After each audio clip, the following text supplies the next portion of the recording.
president said he made no apology for the downing of what the Americans say was a Chinese spy balloon that was off the coast of South Carolina on February the 4th.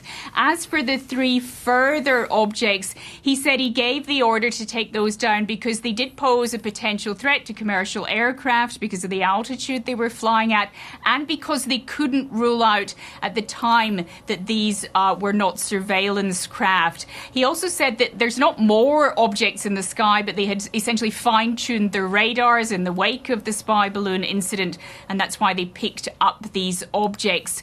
Let's just hear the president now, Michael, outlining where they think those 3 came from. We don't yet know exactly what these 3 objects were, but nothing right now suggests they were related to China's spy balloon program or that they were surveillance vehicles from any other country.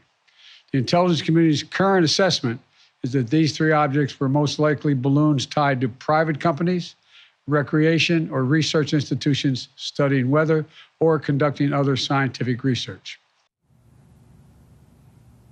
Now, 2 sets of rules the president has announced will be tightened in the wake of this saga. One for launching and maintaining airborne objects. So scientific institutions, for example, could face tighter rules for having these things in the air.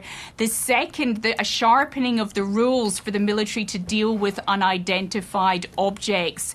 So clearly the US not wanting to be in a position where it's taking down lots of these objects. Those rules, when they're developed, will be shared with Congress, the president says, but won't be made public for security reasons.